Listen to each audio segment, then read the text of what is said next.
Praise the Lord, hallelujah, hallelujah. बोलो यीशु मसीह के नाम की हालेलुया। एक जोरदार ताली प्रभु यीशु के लिए।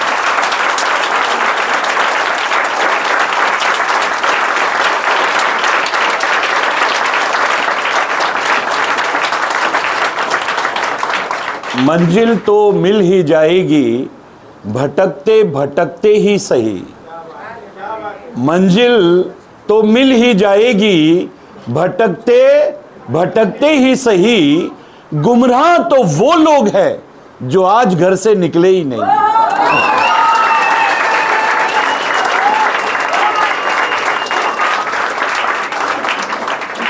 दाऊद भजन 122 में कहता है, जब लोगों ने मुझसे कहा आओ हम परमेश्वर के घर को चले, तब मैं आनंदित हुआ। क्या हो गया? जोर से बोलो, क्या हो गया? है ना, गीत है ना, जब किसी ने ये मुझसे कहा चलो प्रभु के घर को चले, मेरा मन आनंदित हुआ, मेरा मन झूमने लगा। मैं तो प्रभु के घर को चला, मैं तो प्रभु के घर को चला। बोलो हालेलुया। मैं चाहता हूं आप सब लोग बैठ जाएं।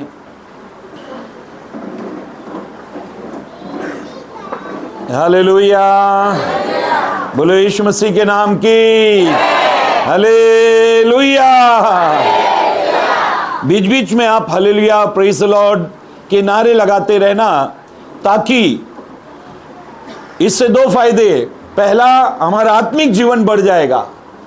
फर्स्ट, हमारा आत्मिक जीवन बढ़ जाएगा। दूसरा, पड़ोसी की नींद खुल जाएगी। बोला हालेलुया। परमेश्वर का धन्यवाद हो।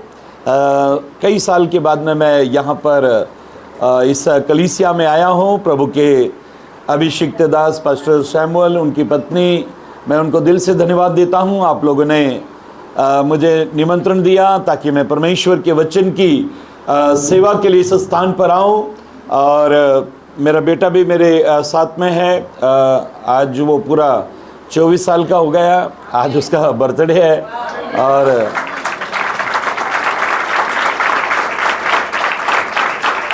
आज घर पे कुछ पार्टी वार्टी लोग, उसके मम्मी ये लोग सब रखने का वो कर रहे, बोले इसको लेके जा रहे। मैं गाड़ी कौन चलाएगा? तो जब भी मेरी कहीं कन्वेंशन ये सब होती है, वो मेरे साथ में रहता है। अच्छा वर्शिप करता है। प्रभु ने बहुत अद्भुत रीति से उसको इस्तेमाल किया है और अब भी प्रभु कर रहा है। सारी महिमा परमेश्वर को मिले। और आप लोग वचन के लिए तैयार हैं? क्या टॉपिक है? हाँ, preparation for all and time. And time के लिए क्या कर रहे हैं हम? तैयारी कर रहे हैं। तो अंतिम दिनों की तैयारी, जैसे एग्जाम के समय, जब एग्जाम बहुत करीब आ जाता है, जब परीक्षा बहुत करीब आ जाती है, तो बच्चा, स्टूडेंट्स क्या करता है? बहुत वो बेचैन रहता है। कोई भी कहीं की भी बात करे, उसको वो बात समझ में नहीं आती। उसको कोई भी बात समझ में नहीं आती। वो बिल्कुल उधर ही ध्यान में लगा रहता है। मेरा एग्जाम है, मेरा पेपर है, मेरा एग्जाम है। वो बहुत टेंशन में रहता है कि मुझे तैयारी करनी है, मुझे तैयारी करनी है। अंतिम दिनों में हम जी रहे हैं। हम अंतिम दिनों में जी रहे हैं। और हालात, स्थिति, परिस्थितियां संसार की ये बता रही हैं, चिन्ह बता रहे हैं।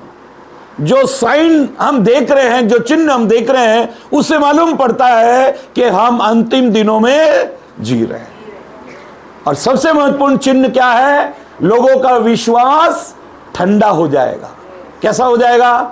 हाँ, विश्वास लोगों का कैसा हो जाएगा? ठंडा हो जाएगा। और बाइबल कहती है, प्रकाशित वाक्य की किताब में लिखा है, प्रभु ने कहा कि ना तो तू गर्म है और ना तो तू ठंडा, इसलिए तू गुनगुना, इसलिए मैं तुझे उगलने पर हूं।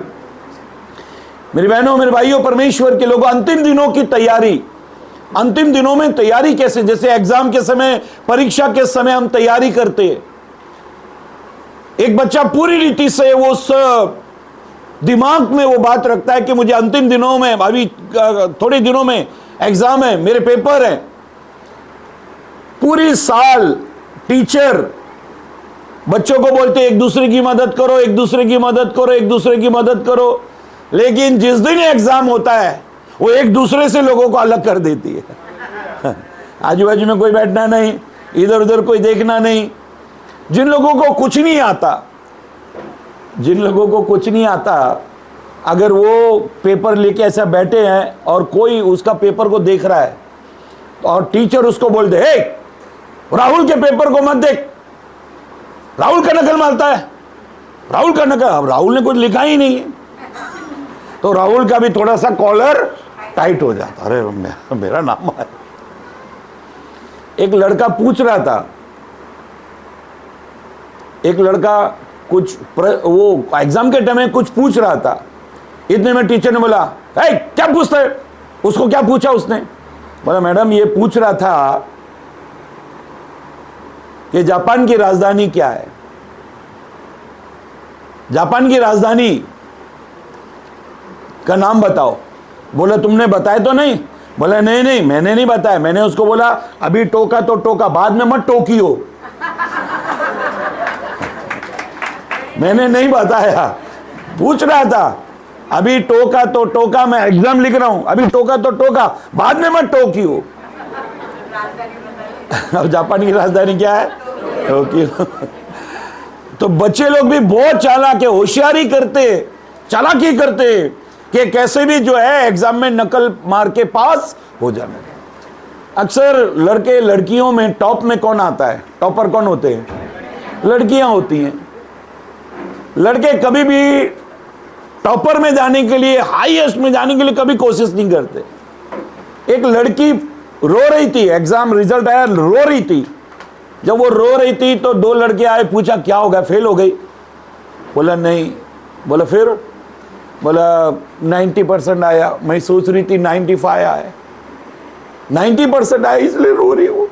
तब लड़के लोगों ने बोला, खुदा का खौफ खा है जालिम, इतने में तो दो लड़के पास हो जाएंगे।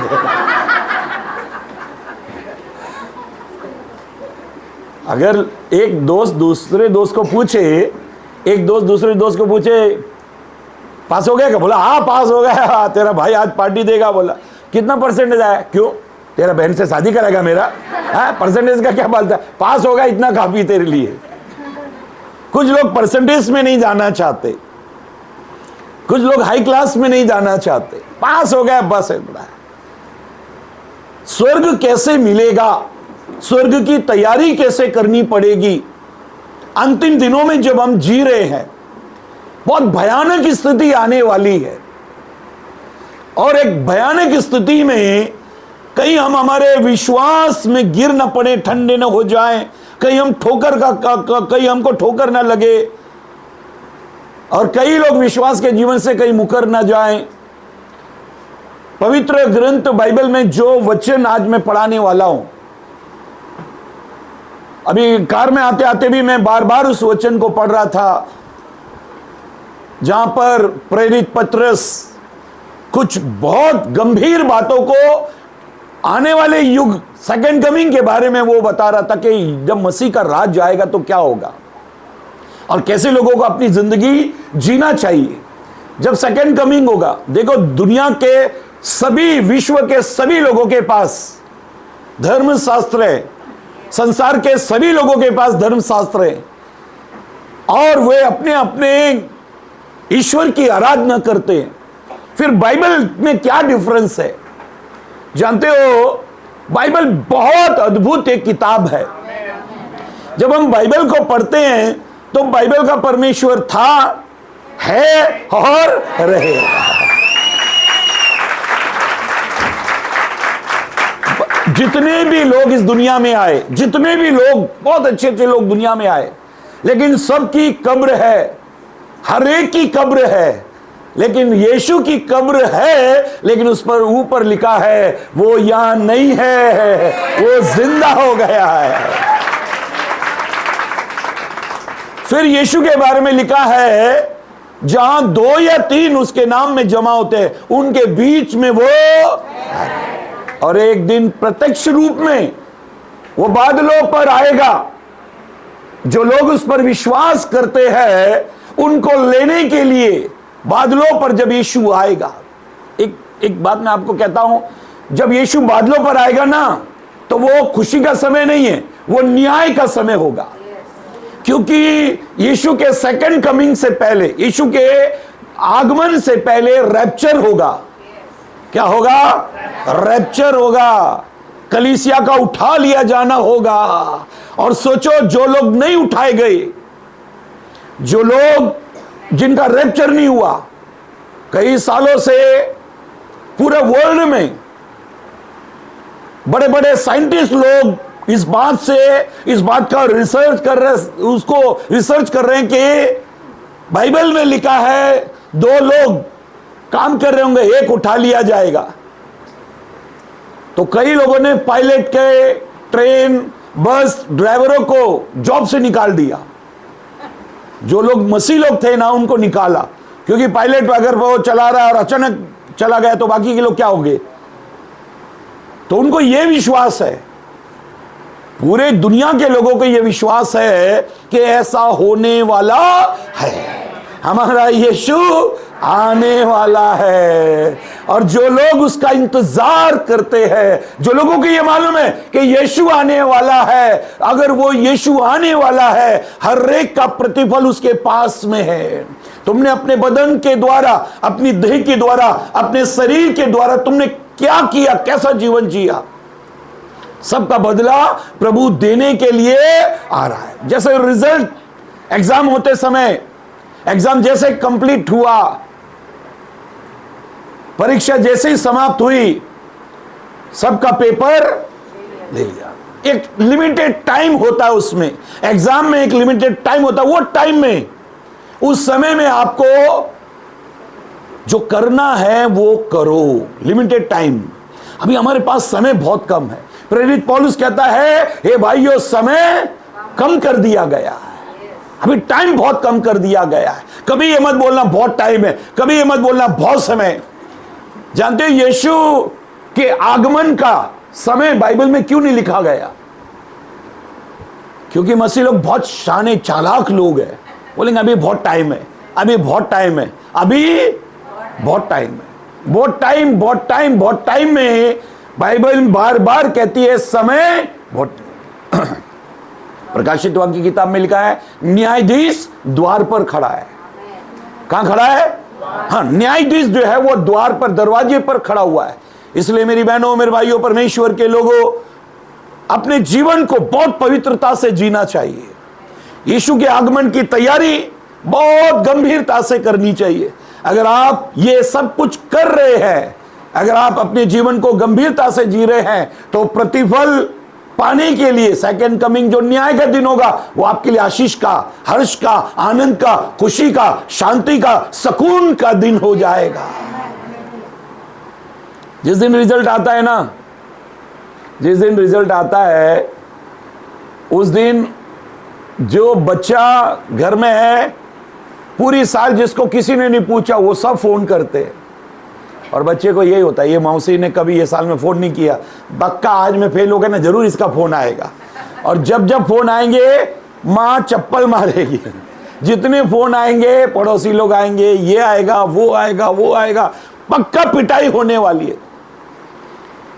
एक बच्चे को बाप मार रहा था, पड़ोसी आया, क्या हो गया, क्यों मार रहे? अरे बोले मैं दिल्ली जा रहा हूं इसलिए इसको मार रहा हूं। बोले भाई दिल्ली जा रहे हो तो इसको क्यों मार रहे हो, बच्चे को क्यों मार रहे हो?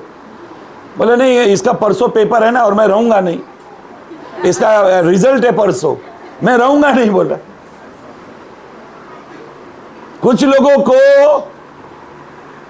लोगों का जीवन एकदम खुली किताब है ना। कलीसिया में कई लोगों के बारे में हम बेधड़क कह देते ये पक्का नरक जाएगा। कई लोगों के बारे में हम बेधड़क कह देते ये पक्का नरक जाएगा। कई कलीसियाओं में लोगों को मालूम है, अगर आप किसी भी कलीसिया में रहते हो और आपसे कोई सवाल करे आपके चर्च से कितने लोग स्वर्ग में जाने वाले, तो मैं कहता हूं आप उंगलियों पे गिन लोगे। आप उंगलियों पे गिन लोगे, इतने ही लोग जाएंगे। उंगली पे गिन लेंगे, ये जाएगा, ये जाएगा, ये जाएगा, ये ऐसा उंगली पे गिन लेंगे। और संख्या बहुत सारी। जब यीशु ने रोटी खिलाई तो 5,000 लोग थे। जब यीशु ने रोटी खिलाई तो 5,000 लोग थे। लेकिन जब यीशु ने जीवन की रोटी खिलाई, वचन दिया उनको, तब कहने लगे ये बातें कठोर हैं, ये बातें नागवार है, इनको कौन मान सकता है। और उन्होंने उस दिन से यीशु के पीछे चलना छोड़ दिया। कितने लोग बचे? 12। कितने लोग यीशु के पास बचे?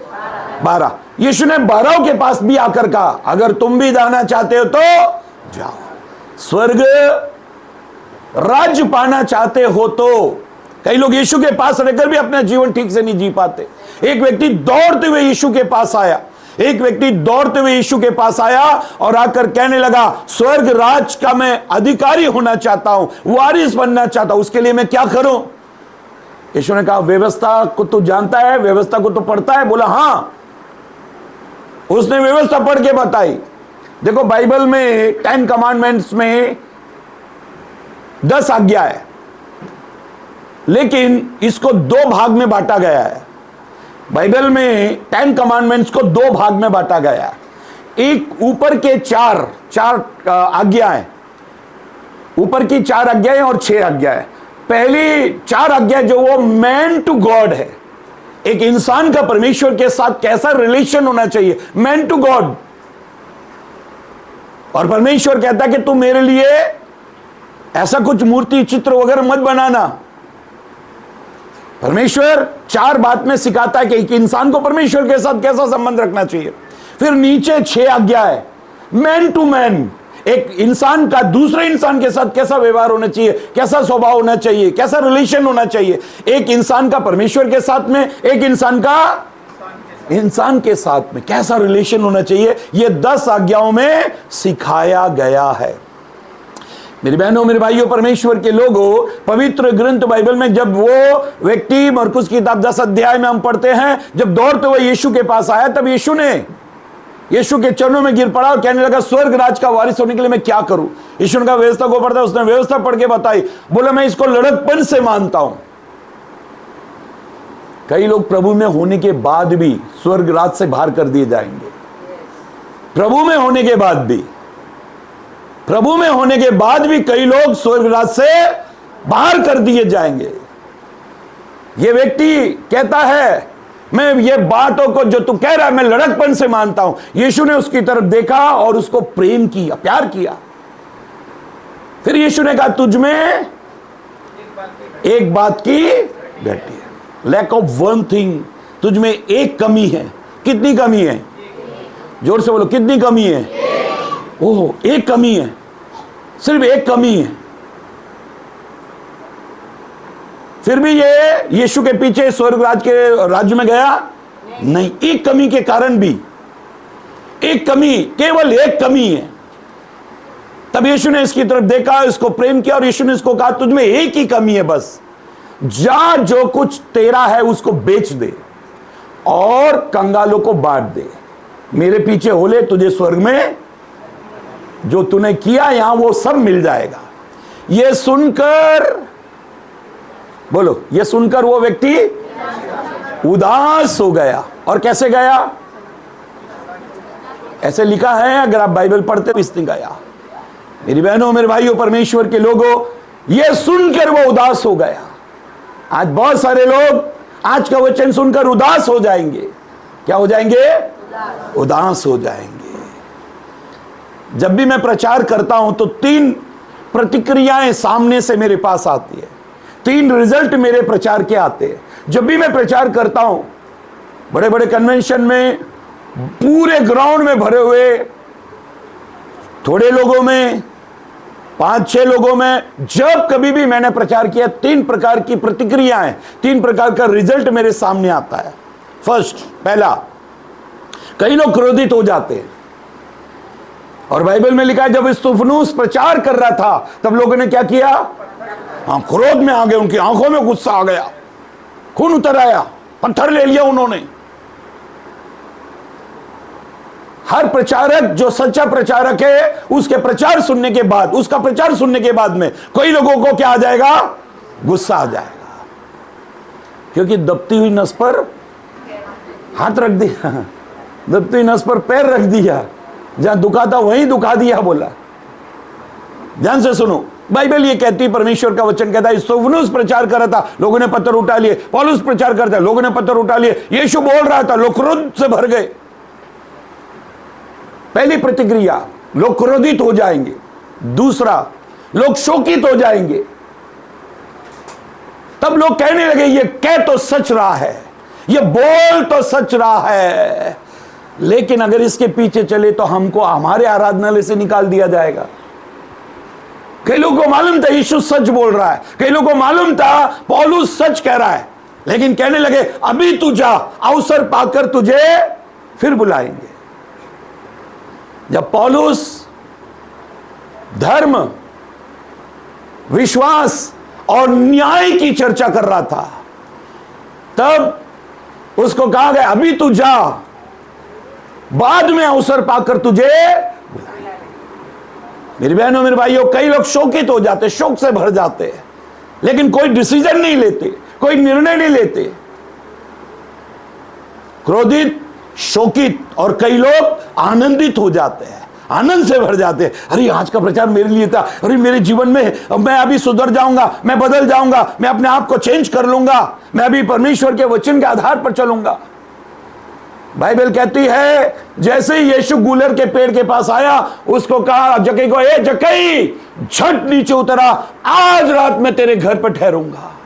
यह सुनकर जक्कई आनंद से यीशु को अपने घर, देखो पापी है, गुनहगार है, लेकिन यीशु के इस वचन से वो खुश हो गया, यीशु के इस वचन से वो आनंदित हो गया, वो खुश हो गया। आज जब हम परमेश्वर के कलाम को, परमेश्वर के वचन को पढ़ने जा रहे हैं, उससे हमको कुछ अद्भुत बातें सीखने को मिलेंगी। पढ़ेंगे 2 पीटर चैप्टर 3, दूसरा पत्रस की किताब,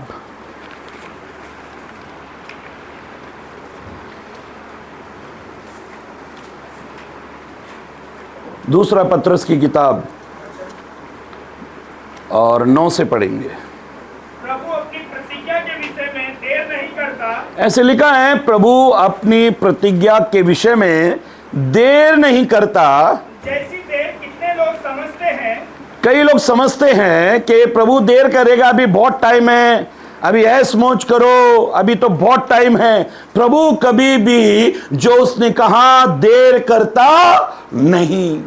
प्रभु अपनी प्रतिज्ञा के विषय में कभी देर नहीं करता, पर तुम्हारे विषय में धीरज धरता है। पर तुम्हारे विषय में धीरज धरता। जानते यीशु अब तक क्यों नहीं आया?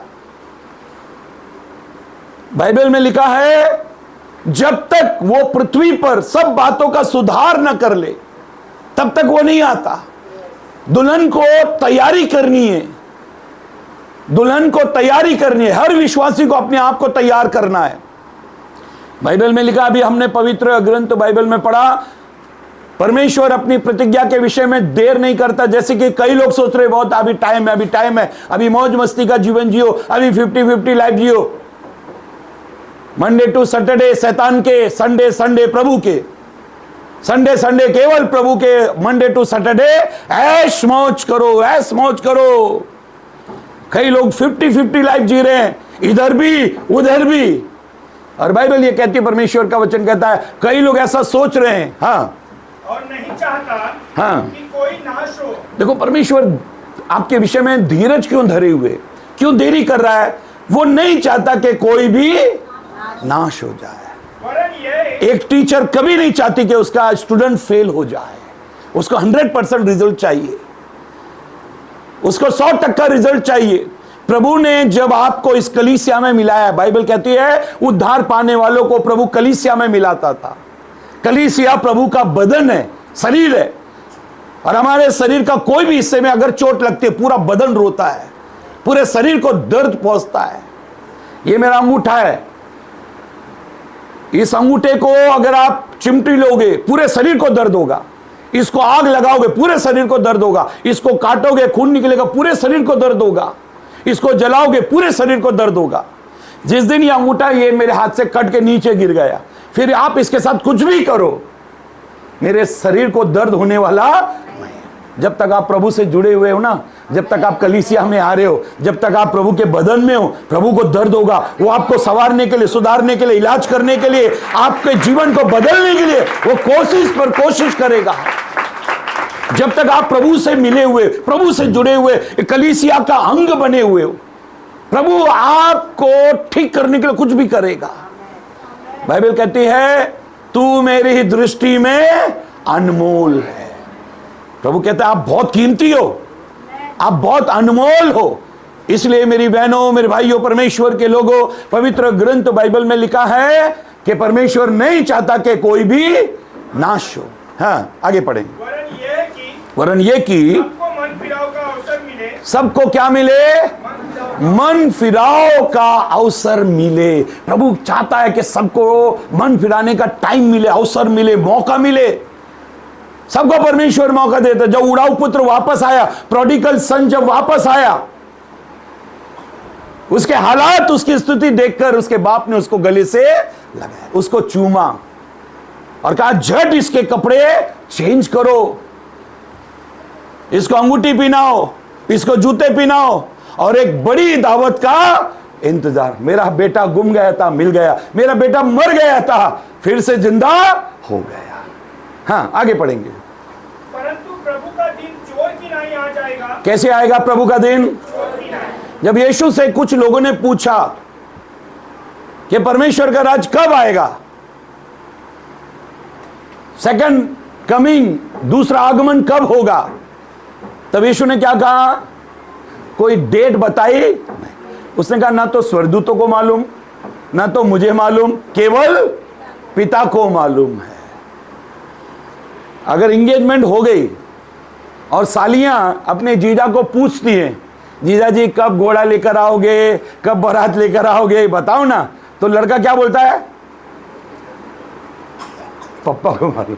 पप्पा जब भी बोलेंगे मैं घोड़े पे बैठ जाएगा, पप्पा जब बोलेंगे मैं बारात लेकर आ जाऊं, पप्पा को मालूम है ना। अभी पप्पा डेट फिक्स करेंगे ना, हमारी तारीख प्रभु फिक्स कर रहा है। लेकिन वो दिन कौन सा होगा? बाइबल कहती है, परमेश्वर का कलाम कहता है वो चोर के समान, जब वो आएगा वो दिन चोर के समान है। चोर बोलकर आता है, हाँ जी, एक लेटर भेजता है पहले, मैं कल रात को 1:30 बजे आऊंगा, दरवाजा खुला रखना, खिड़की ऐसा बोल के आता है। कोई बोल के नहीं आता। वो एक चुटकुला मैंने सुना, एक घर में चोर घुस के आ गया, आगे अंधेरे में वो ढूंढ ही रहा था कि इतने में उसने पीछे पलट के देखा तो लाइट जल गई और एक 200 किलो की औरत, उसने उसको पकड़ के नीचे पटक दिया और उसके ऊपर धप्प से बैठ गई। वो चोर की तो हालत खराब, 200 किलो की औरत बैठ गई। बोला चोर रोने लगा, रहता है चोरी करता है, उसके मुंह पे घुसा घुसा मार। अरे बाप रे। उसने अपने पति को बोला जाओ पुलिस स्टेशन, पुलिस को बुला के लेके आओ। बोला ठीक है। आधा घंटे के बाद वो पति आया, पत्नी बोलने लगी पुलिस आई? ये बोलता नहीं। क्यों? बोलता वो चप्पल नहीं मिल रही और ये 200 किलो की औरत उसके ऊपर बैठी हुई है, चोर के ऊपर बैठी हुई है। वो बोलता है, पति बोलता है चप्पल ढूंढ रहा हूं, चप्पल ही नहीं मिल रही। बोला चोर बोलता है मेरी पहन जाओ, मेरी पहन के जाओ, पुलिस को जल्दी बुलाओ। कम से कम पुलिस सांस तो लेने देगी, कम से कम पुलिस श्वास लेने देगी। मेरी बहनों, मेरे भाइयों, परमेश्वर के लोगों, पवित्र ग्रंथ बाइबल में हम पढ़ रहे, परमेश्वर के कलाम में हम पढ़ रहे हैं। क्या पढ़ रहे हैं? वो दिन चोर के समान आएगा। चोर कब आता है मालूम नहीं, यीशु कब आएगा मालूम नहीं, मुझे मालूम नहीं, आपको मालूम नहीं, जितने भी लोग डेट डिक्लेयर करते हैं ना उनको भी नहीं मालूम है। लेकिन हर डेट को सच समझ लेना चाहिए, ठीक है साहब? हम तैयारी कर लेंगे। अगर कोई बोले कि 12 दिसंबर को आने वाला है, ओके, हम लोग तैयारी करेंगे, हम तैयारी हो जाएंगे। तो अपनी तैयारी करना चाहिए। बाकी का आपने जो भविष्यवाणी की उसका न्याय प्रभु आपसे लेगा, लेकिन मैं तो तैयारी कर रहा हूं ना, मैं तो रेडी हो रहा हूं। पवित्र ग्रंथ बाइबल में परमेश्वर के कलाम में ऐसा लिखा है, वो दिन चोर के समान आएगा। हाँ, उस दिन आकाश बड़ी हड़हड़ाहट के शब्द से जाता रहेगा। उस दिन आकाश में कुछ तो भी होगा और बड़ी हड़हड़ाहट होगी। बिजली चमकती है ना, आदमी कांप जाता है, छुपने लगता है, अरे बाप रे, किधर मेरे ऊपर नहीं गिर जाए। ये तो बारिश की बिजली है, लेकिन जब प्रभु आएगा ना तो वो बिजली अलग प्रकार की होगी। ये बारिश वाली बिजली नहीं है, इधर से आती है उधर वो वाली बिजली। लेकिन जब यीशु आएगा तब बहुत हड़कड़ाहट सी होगी। हाँ, और तब तो बहुत ही तप्त होकर पिघल जाएंगे। हाँ, और पृथ्वी और उस पर के काम जल जाएंगे। अभी ध्यान से सुनो, पृथ्वी और उस पर के काम जल जाएंगे। हमारे काम जल जाने वाले हैं। हमारा जीवन क्या क्या किया पृथ्वी पर, इस संसार में मैंने क्या क्या किया। मेरी बहनों, मेरे भाइयों, परमेश्वर के लोगों, पौलुस ने कई दफा कहा कि जल जाने वाली आग आने वाली है। पहले परमेश्वर ने पानी भेजा, जल प्रलय भेजा, सुधर जाओ सुधर जाओ सुधर जाओ, परमेश्वर ने जल प्रलय भेजा। लेकिन अब प्रभु क्या भेजने वाला है? आग भेजेगा। परमेश्वर ने समय समय पर इंसान को समझाया, समय समय पर परमेश्वर ने इंसान को समझाया, सुधर जा सुधर जा सुधर जा। पहले मीठी दवा, फिर कड़वी टैबलेट, फिर इंजेक्शन, फिर नहीं हुआ तो ऑपरेशन। परमेश्वर के पास में सब इलाज है। मीठी दवा से तुम ठीक हो जाते हो तो हो जाओ, टैबलेट कड़वी से हो जाते तो हो जाओ, नहीं तो इंजेक्शन, फिर आखिरी ऑपरेशन। फिर मालूम पड़ता, अरे मैंने ये क्या कर लिया, मेरे जीवन को खराब कर लिया, प्रभु ने ये काम क्यों किया। मेरी बहनों, मेरे भाइयों, बाइबल कहती है जो भी कुछ तुम पृथ्वी पर कर रहे हो उसका एक दिन हिसाब प्रभु को देना है। हाँ, आगे पढ़ेंगे। तो जबकि ये सब वस्तुएं इस रीति से पिघलने वाली है, ये सब कुछ पिघलने वाला है, तो तुम्हें पवित्र चाल चलन और भक्ति में कैसे मनुष्य होना चाहिए। तो तुम्हें पवित्र चाल चलन और भक्ति में कैसे मनुष्य होना चाहिए। अभी निचोड़, यीशु के आगमन में पवित्र चाल चलन और भक्ति का कैसा जीवन होना चाहिए। अधिकतर ऐसा होता है कि जब हम भक्ति करते ना, आराधना करते हैं, जब हम आराधना करते तो हमारी आराधना में हमारी आंखें खुली रहती है, हमारा मन नहीं रहता। कुछ गीत रटे रटाए होते हैं, उनको हम रटते रटा हुआ गीत कुछ भी गाते रहते हैं, क्योंकि हमको मालूम है वो गीत आगे की कौन सा स्टेंज है क्या है, वो गाते रहते हैं। लेकिन बाइबल ये कहती है, परमेश्वर का कलाम कहता है, परमेश्वर आत्मा है और अवश्य है कि उसके भजन करने वाले आत्मा और सच्चाई से भजन करें। जब आप आराधना करते हो, अगर आप मणिपुर साइड में जाओगे ना तो वहां चर्च में लोग कैसे आते मालूम, हम तो यहां तो ऐसे आते हैं, लेकिन मणिपुर में कैसे आते मालूम, जब परमेश्वर के घर में जैसे घुसते एकदम डरते हुए आते, एकदम ऐसा कांपते और सीधा घुटने पे बैठ जाते हैं, इधर उधर कहीं नहीं देखते, इतना डरते परमेश्वर के घर में आने के लिए। परमेश्वर के भवन में, सबोपदेशक की किताब में लिखा है, जब तू परमेश्वर के भवन में जाए तो सावधानी से चलना। परमेश्वर के घर, परमेश्वर के उस दिन की बाट किस रीति से जोहना चाहिए। परमेश्वर का इंतजार, यीशु की वाट जोना कैसे करना चाहिए। चाल चलन बहुत ठीक होना चाहिए, चाल चलन बहुत ठीक होना चाहिए। जब तुम चाल चलन, पवित्र ग्रंथ बाइबल में तुम्हें पवित्र चाल चलन और भक्ति में कैसा मनुष्य होना चाहिए। जब तुम अंतिम दिनों की तैयारी कर रहे हो तो अंतिम दिनों की तैयारी कैसी होनी चाहिए। पवित्र ग्रंथ बाइबल में प्रभु यीशु ने एक बात कही कि एक ब्याह, एक शादी थी, उस शादी में एक व्यक्ति बिना शादी के कपड़े पहने हुए आ गया, बिना शादी का कपड़े, शादी का ड्रेस नहीं पहना उसने, और वो उसमें वैसे ही आ गया। जानते हो, यहूदियों में जब शादी होती है तो शादी के समय पर जो मेहमान है वो मेहमानों को, जिसकी शादी है, वो एक ड्रेस देता है। जैसे अपने भारत में कैसा करते, पगड़ी देते ना, वो ऊपर वो सब सब जितने भी बाराती उनको पकड़ी, तो वो अगर रास्ते पे नाच रहे तो मालूम पड़ता ये अपनी बारात में आया है, इसको हमने इनविटेशन दिया है, तो उसको एक ड्रेस कोड देते थे। एक व्यक्ति ऐसा आ गया कि उसके पास ड्रेस ही नहीं है, तब ऐसे लिखा है उसको पकड़ो और अंधेरे में डालो जहां रोना दांत पीसना है। ये व्यक्ति विदाउट इनविटेशन आ गया। कैसे आ गया? हाँ, इनविटेशन नहीं है इसको, ये कैसे आ गया? मेरी बहनों मेरे भाइयों परमेश्वर के लोगों, पवित्र ग्रंथ बाइबल में परमेश्वर के कलाम में ऐसा लिखा है, परमेश्वर की वाट कैसे जोना चाहिए, वो जल्द आने वाला है और यत्न करना चाहिए। कैसा करना चाहिए?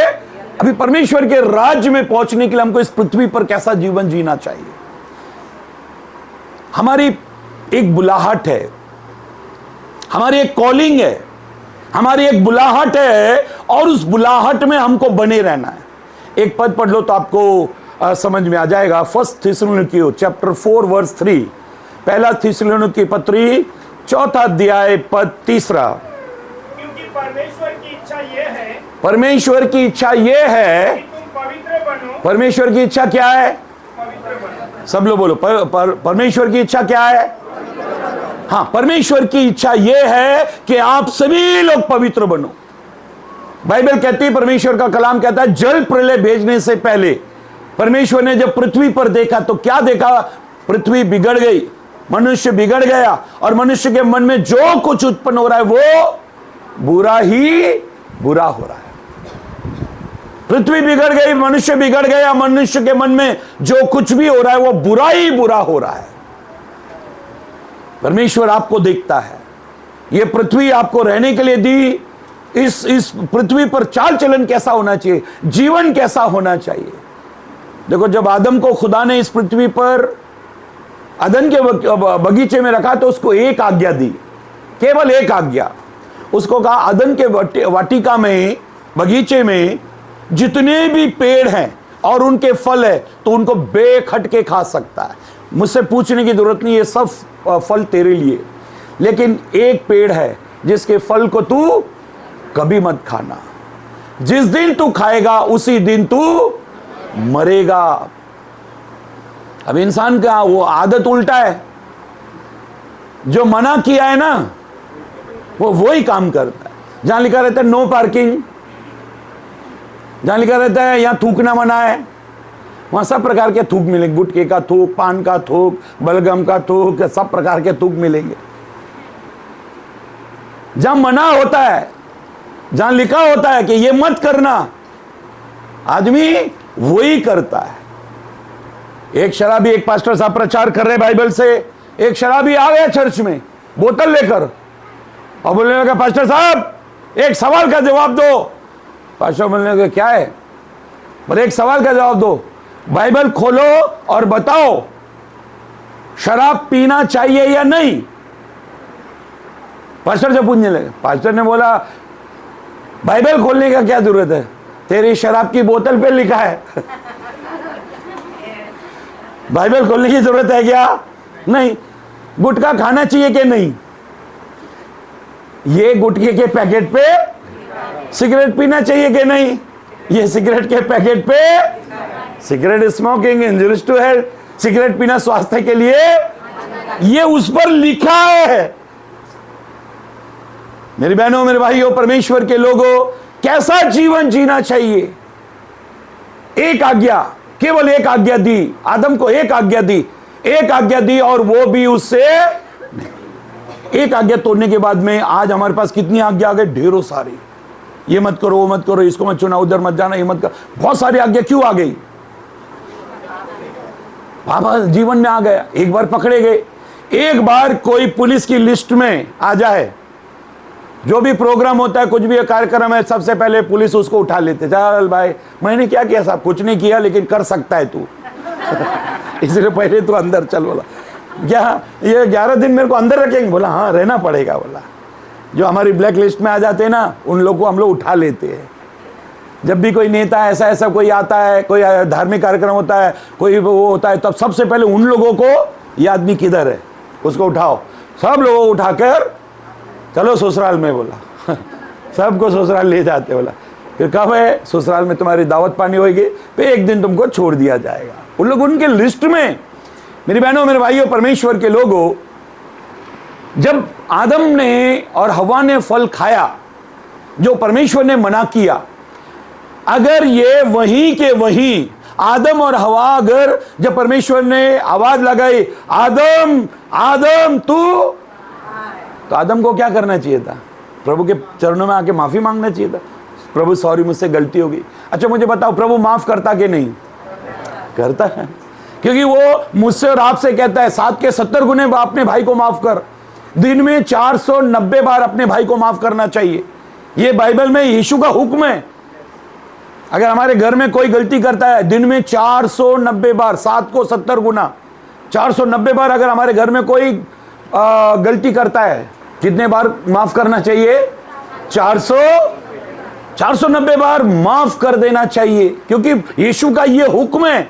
हमको तुरंत उसको क्षमा करना चाहिए। अगर आदम हवा खुदा के चरणों में गिर जाते, माफी मांगते, तो प्रभु माफ करता। पवित्र ग्रंथ बाइबल में, परमेश्वर के कलाम में हम पढ़ते हैं, जैसे आदम ने पूछा, आदम तू कहां है? आदम ये सुनकर जा रहे। आदम को प्रभु ने बुलाया, आया डरता कांपता हुआ, क्या तूने वो फल खाया? तब इसको क्या बोलना चाहिए था? हाँ खाया। एडम को जब प्रभु ने पूछा क्या फल खाया, जब एडम को पूछा क्या फल खाया, तो उसने किसका नाम बोला? उसने मैडम का नाम बोला, इसने खिलाया। एडम मैडम को बोलने लगे, इसने खिलाया। एडम मैडम को बोले, इसने खिलाया। एडम मैडम को बोल रहा है, इसने खिलाया। मैडम को पूछा तो मैडम शैतान का नाम लिया। अच्छा मुझे एक बात बताओ, अगर यहां नाला सोपारा में आपका बेटा किसी बियर बार में बियर पी के आया, शराब पीकर आया, तो आप वो बियर बार बंद कराओगे या बच्चे को मारोगे? हाँ जी, आपका बच्चा कोई पिक्चर देखकर आया तो आप पिक्चर हॉल बंद कराओगे? नहीं। आप अपने बच्चों को सुधारोगे ना, आप अपने बच्चों को मारोगे। तूने ऐसा क्यों किया? बाइबल ये कहती है, परमेश्वर का कलाम कहता है, एक आज्ञा तोड़ने के कारण ढेरों सारी आज्ञा आज हमारे पास है। जितना आप परमेश्वर से दूर जाएंगे, उतना टाइम आपको वापस आने में लगेगा, उतना समय आपको प्रभु के पास आने में लगेगा। जितना संसार में आप चले जाओगे ना, देखो फिल्मों के गीत, मोबाइल पर रील्स, ये सब देखना। जिस दिन मैंने उद्धार पाया, उस दिन घर से सबसे पहली चीज जो मैंने घर के बाहर फेंकी वो थी टीवी। सबसे पहली चीज क्या फेंकी? लेकिन आज क्या होता है, लोग जैसे उद्धार पाते हैं सबसे पहली चीज क्या लाते हैं? टीवी, सिनेमा, सीन पाप को जन्म देने वाली मां, सीन को जन्म देने वाली मां, सिनेमा, इसको जन्म। अच्छा मुझे एक बात बताओ, कभी पास्टर सैमुअल ने यहां पर कोई पिक्चर लगाया क्या? सलमान खान, शाहरुख खान, इन लोग का? हाँ जी, उनको अच्छा नहीं लगता या आपको अच्छा नहीं लगता? हाँ जी, अच्छा यहां क्यों नहीं दिखाई? कोई कारण बता सकता है? ये प्रभु का घर है। अच्छा दूसरा सवाल, फिर हमारा घर किसका घर है? फिर वहां क्यों चलता है? वो घर क्या बियर बार है, ऑर्केस्ट्रा है, क्या है वो? वहां क्यों चलता है? जो प्रभु, ध्यान से सुनो, जो प्रभु यहां आपको देखता है, जो प्रभु की उपस्थिति यहां होती है, आपके घर में जाके क्या प्रभु अंधा हो जाता है? क्या आपके घर तक प्रभु जा नहीं सकता, वो लंगड़ा हो जाता है? अगर आप भजन 139 पढ़े ना 12 पद, तो ऐसा लिखा है, अंधेरे और उजियाले में परमेश्वर एक समान देखता है। ये पर्दे के पीछे क्या है हम में से कोई नहीं बता सकता। दीवार के उस तरफ क्या है हम नहीं देख सकते, अंधेरे में हम नहीं देख सकते, दूर तक हम नहीं देख सकते। लेकिन परमेश्वर के लिए खिड़की, दरवाजा, दूरी कुछ भी मायने नहीं। अभी मुझे एक बात बताना, जो लोग बाइबल पढ़ते हैं, मैं उनसे एक सवाल कर रहा हूं। जब यूसुफ को पोतीफर की पत्नी ने व्यभिचार करने के लिए पकड़ा, जब यूसुफ ने जब यूसुफ को पोतीफर की पत्नी ने व्यभिचार करने के लिए पकड़ा तो यूसुफ ने क्या वजह बताई कि मैं ये नहीं कर सकता? वजह क्या बताई? हाँ जी,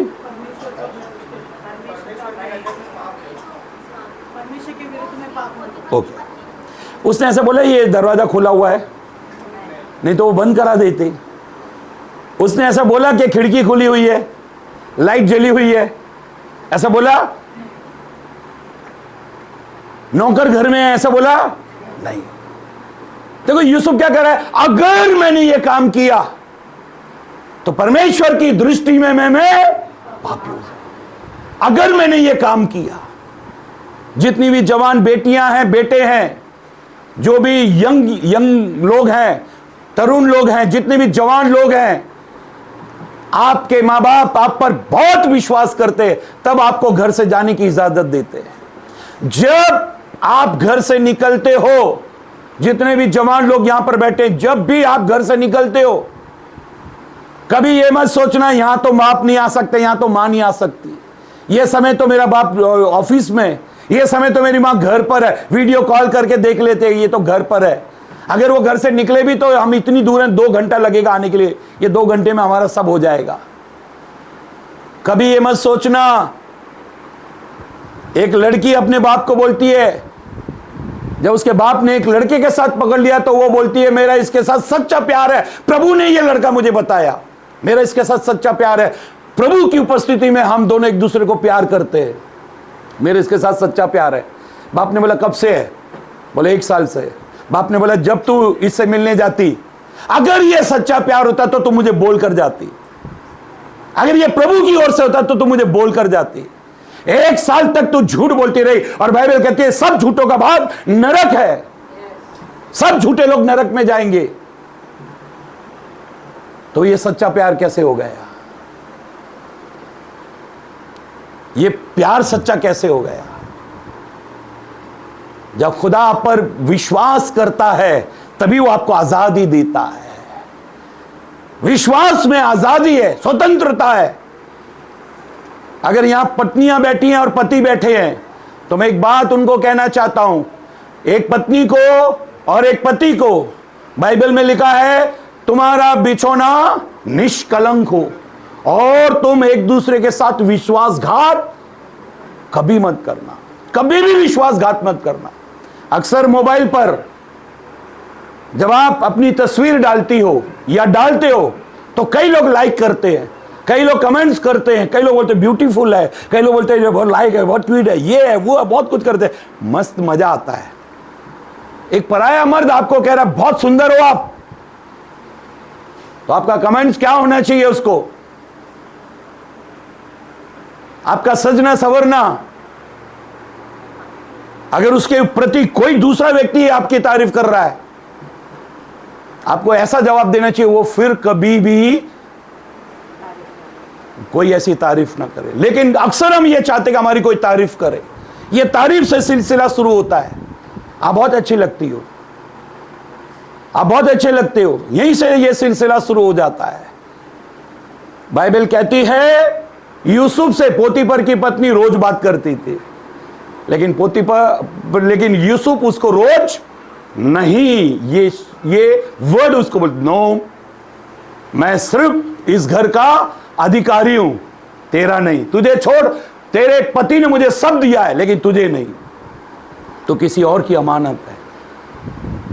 मेरी बहनों, मेरे भाइयों, परमेश्वर के लोगों, एक फैमिली लाइफ, एक पारिवारिक जीवन जीते समय आप अपने परिवार में कैसी तैयारी कर रहे हो? मसीह के आगमन की कैसी तैयारी कर रहे हो? आपका परिवार बचना चाहिए, अपने परिवार के लिए रोज प्रार्थना करना चाहिए। किसी ने मुझसे पूछा कि बच्चों को जब हम कॉलेज भेजते हैं, स्कूल भेजते हैं, तो वहां की गंदगी उनके अंदर आ जाती है, इसलिए वो पापी हो जाते हैं, तो क्या हम अपने बच्चों को स्कूल कॉलेज नहीं भेजे? मैं कहता हूं 100% भेजो।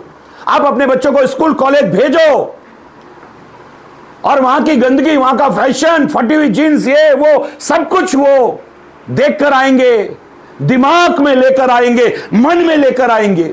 लेकिन ये सब लाते समय जब वो आपके घर में आएंगे तो घर का माहौल इतना पवित्र आप बनाओ, इतना पवित्र बनाओ, जैसे आपका पति को आप सुबह रोज अच्छी धुली शर्ट पैंट प्रेस करके देती है, एकदम साफ सुथरी, लेकिन जब वो ऑफिस से आता है तो कहीं ना कहीं दाग वाग होता है।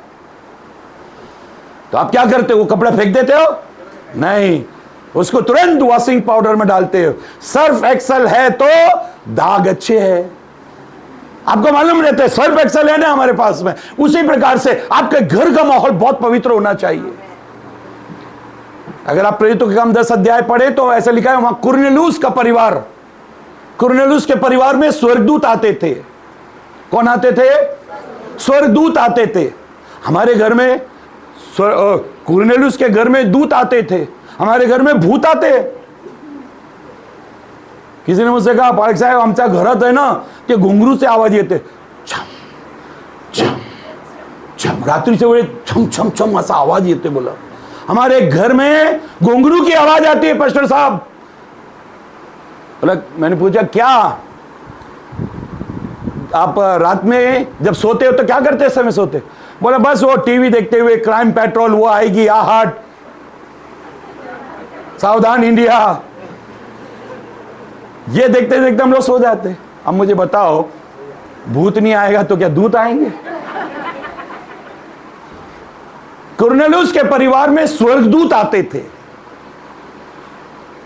जब आप वचन के आधार पर पवित्र जीवन जी रहे हो, घर में होना क्या चाहिए? एक पद पढ़ लो तो आपको समझ में आ जाएगा। भजन 118 15 पद पढ़ो। भजन 118 पद 15।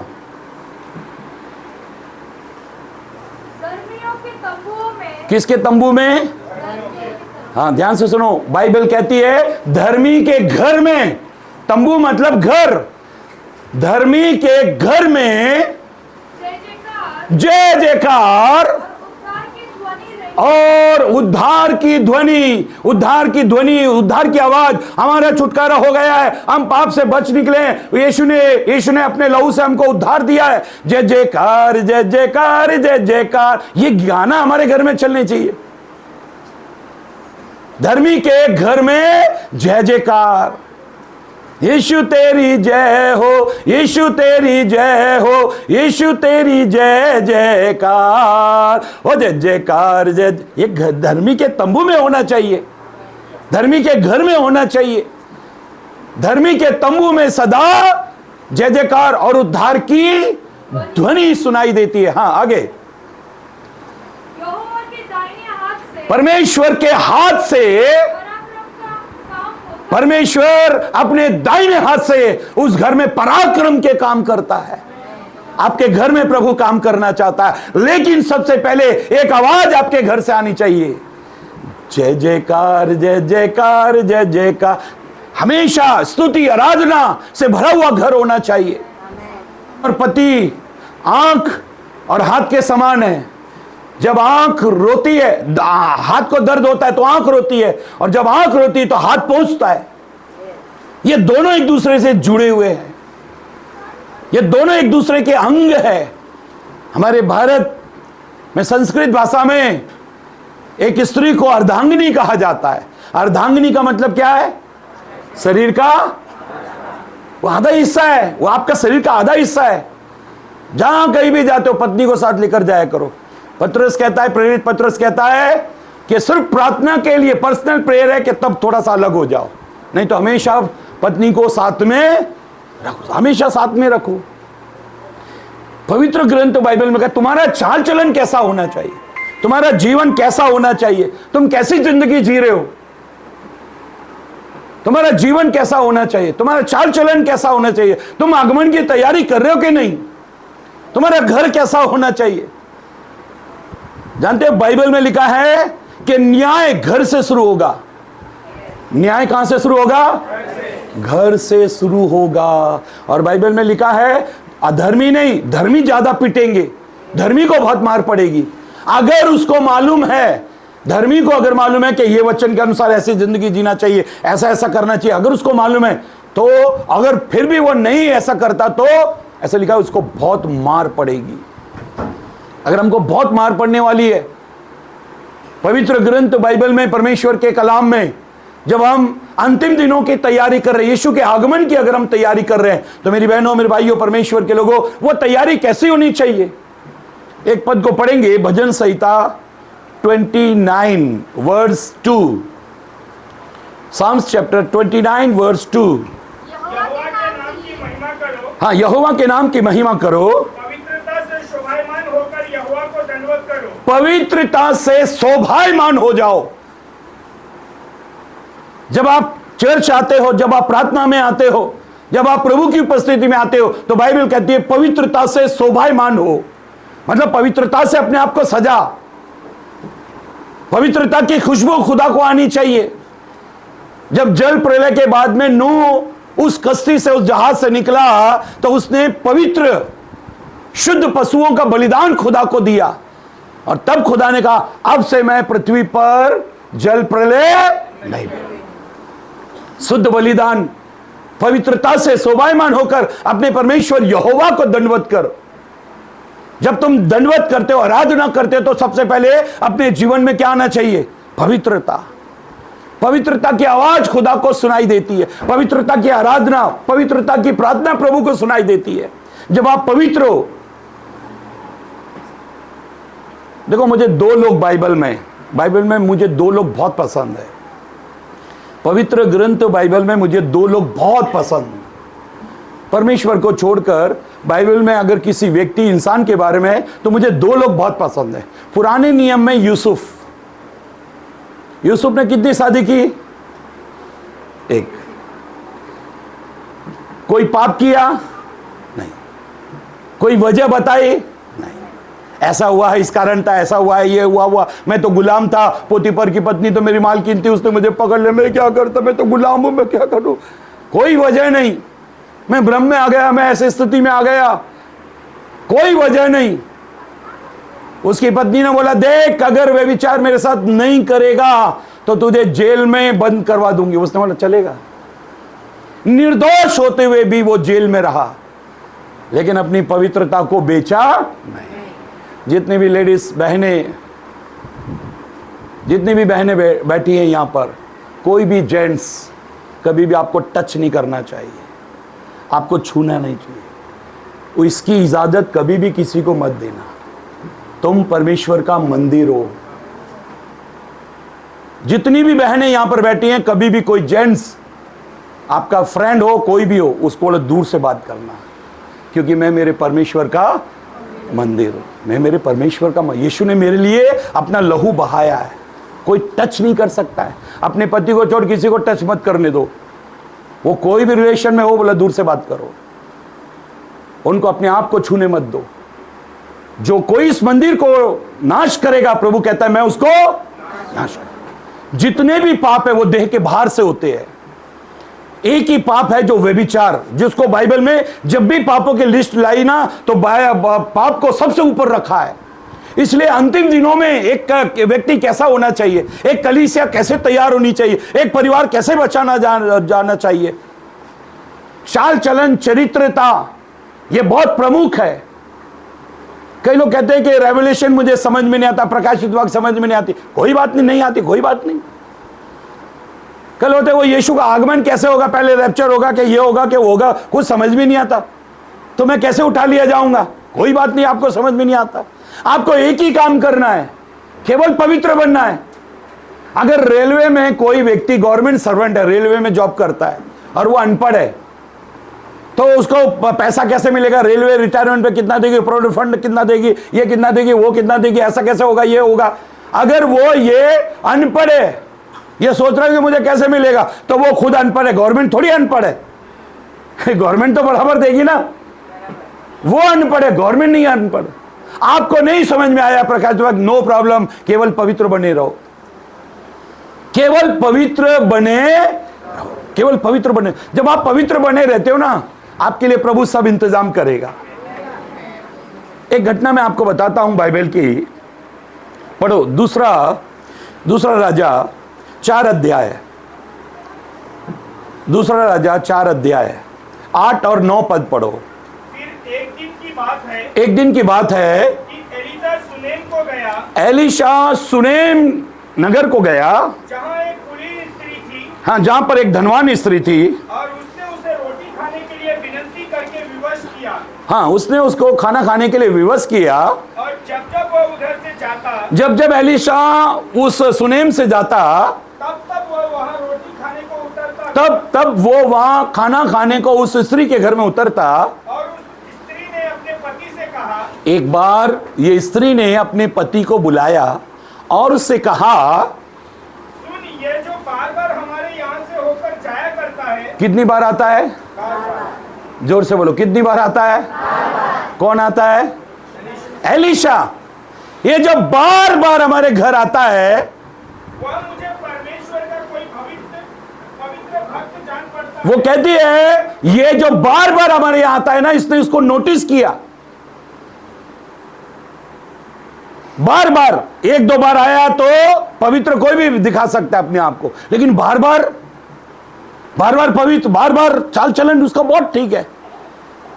जिसको आप रोज नोटिस करते हो, जिसको आप रोज परखते हो, कभी कभी वो मालूम पड़ता है ऊपर से कुछ है, अंदर से कुछ है।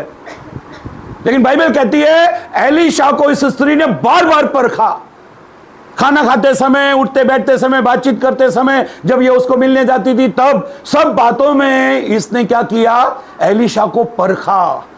और वो अपने पति को कहती, ये कोई मुझे परमेश्वर का पवित्र जन नजर आता है।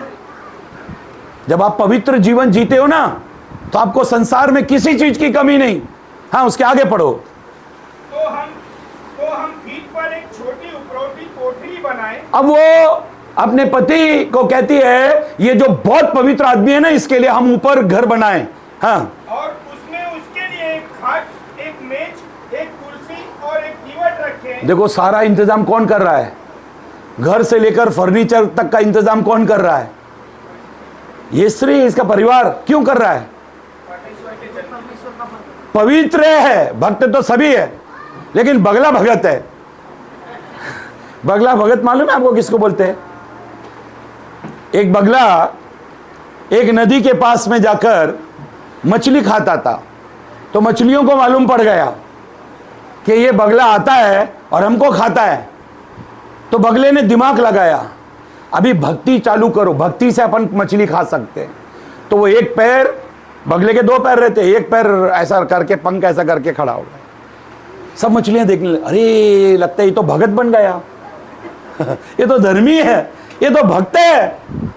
अभी इसके पास जाएंगे तो कुछ नहीं होगा। ये आंख बंद करके ऐसा एक पैर ऊपर करके, एक पैर ऐसा कर, एक पैर पे खड़ा था। जो मछली पास आते पट से खा लेता उसको, फिर ऐसे कर।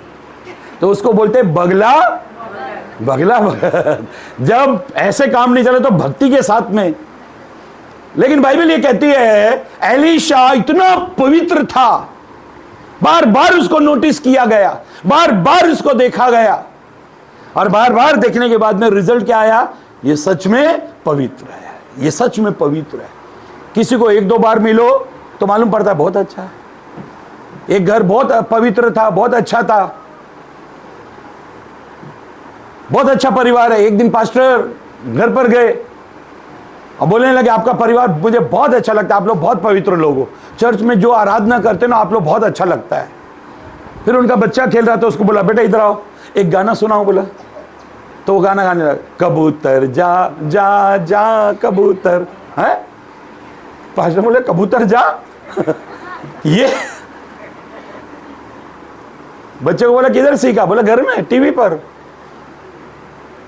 बोला बेटा कौन गा रहा है? बोला सलमान खान गाता है, कबूतर जा जा। तो पास्टर ने उनको परिवार को बोला, देखो कलीसिया में तुम पवित्र आत्मा को बुलाते हो, पवित्र आत्मा कबूतर के समाना, पवित्र आत्मा।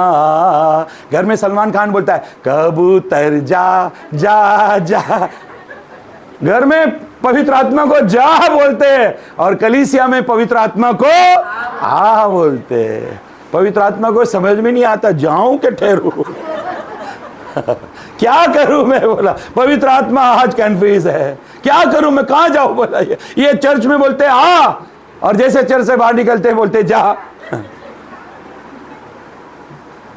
जानते हो जब इंसान गुनाह, पाप, अपराध में जिंदगी जीता है, जब वो पवित्र नहीं रहता, ऐसे लिखा है शिमशोन को परमेश्वर का आत्मा छोड़कर चला गया। तब से शिमशोन कैसे बन गया? एक साधारण इंसान। पहले वो असाधारण था, पहले उसके अंदर इतनी ताकत थी, बिना हथियार के 1000 लोगों को उसने मारा, विदाउट कोई उसके पास में कोई हथियार ना होने के 1000 लोगों को मारा। लेकिन वही ताकतवर व्यक्ति जो पूरा गेट को उठा कर ले जाता है, वो ताकतवर व्यक्ति को एक औरत ने अपनी मांडी पर सुला लिया, कुत्ते की तरह। टॉमी जो शेर था उसको सुला लिया, तेरी ताकत किधर है, सांगना मला बोला। हमारे उल्लासनगर में एक ऑटो चलता है, उसके पीछे लिखा है बगू नकोस प्रेमात पडशील।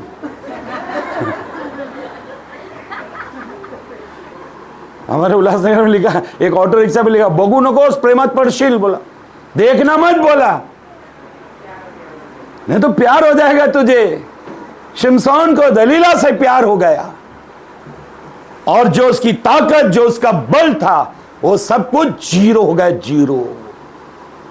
शैतान को मालूम है आपकी कमजोरी क्या है, शैतान को मालूम है आप कहां गिर सकते हो, उसको आपका वीक पॉइंट मालूम है, कहां आप डगमगा सकते हो, कहां आप गिर सकते हो, वो उसको बराबर वो उसको मालूम है, इसलिए वो वैसी स्थिति में आपको जरूर लेकर आता है।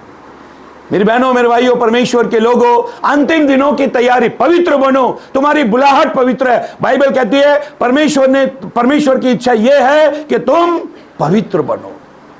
परमेश्वर की इच्छा ये, आपको डॉक्टर बनना है, इंजीनियर बनना है, बिजनेसमैन बनना है, जो कुछ दुनिया में किसी भी पद पोस्ट तक जाना है, बनो। लेकिन परमेश्वर कहता है पहले पवित्र बनो। जानते हो, जब दानियल को बेबीलोन की ऊंचे पद पर जब नौकरी मिली, दानियल उसके साथियों को ऊंचे पद पर पोस्टिंग हुई, तब उनका रहन सहन खान पीन वो महल के अनुसार होना चाहिए, लेकिन दानियल ने राजा के भोजन खाने से इनकार कर दिया। हम लोग इनकार ही नहीं कर पाते। इंग्लिश में 2 वर्ड है, यस नो। यस हमको प्रभु को बोलना है, नो हमको शैतान को बोलना है, लेकिन आज तक हम ये इंग्लिश इतनी सीख नहीं पाए। शैतान जब भी कुछ बोलता है तो हम उसको नो ही नहीं बोल पाते। यीशु ने शैतान को, हे शैतान मेरे सामने से चला जा, और शैतान चला गया। लेकिन हम बोलते हैं अरे जाने दो, मंडे टू सैटरडे इसके साथ ही रहना है, संडे से प्रभु के साथ रहना है, तो संडे प्रभु के साथ रहना है। मेरी बहनों, मेरे भाइयों, परमेश्वर के लोगों, देखो कोई भी चीज जब आप कान से सुनते हो आपके दिल में घर कर जाती है। यहां पर कितने लोगों का बपतिस्मा हो गया? ओके, देखो बाइबल में लिखा है अब जो मसीह यीशु में है वो नई सृष्टि, पुरानी बातें अब सब कुछ नया हो गया। अच्छा, जितने लोगों ने हाथ उठाया, जो पहले वो लोग गाली देते थे, वो गाली आप लोग भूल गए क्या? हाँ जी, भूल गए वो गालियां? अंदर सब अंदर है, सब अंदर है। टाइम आने दो, मौका आने दो, लेटेस्ट गालियां निकलती। टाइम आने दो ना, मौका आने दो, सिचुएशन ऐसी आने दो, सब हार आता है, फिर बोलते हैं माफ करना मेरे मुंह से निकल गया। भाई अंदर है इसलिए तो निकला। अभी आप मुझे सब मिलके मारो, बोले 1 लाख रुपए निकालो, मैं बोलूंगा मेरे पास नहीं है, अब कितना ही मारो, लेकिन होएगा तो तब तो मैं निकालूंगा, क्योंकि है। ये गालियां क्यों अभी तक हमारे अंदर जमा है? बाइबल में लिखा है यीशु गाली सुनकर गाली नहीं देता था। इसका मतलब यीशु को लोग गाली देते थे। वो दुख उठाकर किसी को धमकी नहीं देता था, वो अपने आप को सच्चे न्याय के हाथ में सौंपता था। ये अंतिम दिनों की तैयारी है। लेकिन हम क्या कहते हैं, उसने पहले ये किया इसलिए मैंने किया, उसने ऐसा बोला फिर इसलिए मैंने ऐसा बोला। पति खाना खा रहा है, राइस खा रहा है, अचानक पत्थर आ गया मुंह में। पत्नी को बोलने का, इतनी मोटी मोटी तेरी आंखें हैं, तेरे को पत्थर नहीं दिखता? तो पत्नी को क्या बोलना चाहिए? सॉरी गलती हो गई बोला। लेकिन पत्नी बोलती, इतने मोटे मोटे 32 दांत चबा नहीं सकते, चबा लो उसको। कुलेशियों 4:6 में लिखा है, तुम्हारा वचन सदा अनुग्रह सहित और सलोना हो, ताकि तुम्हें हर व्यक्ति को उत्तर देना आ जाए। तुम्हारा वचन कैसे होना चाहिए? कोई भी गर्म चीज है उस पर पानी डाल दो, वो क्या हो जाएगा? पति अगर गुस्सा करे तो पत्नी को क्या करना चाहिए? नम्रता से पेश आना चाहिए ना। गरम को गरम से हम, आग अगर हमको बुझानी है तो पेट्रोल डालना चाहिए या डीजल?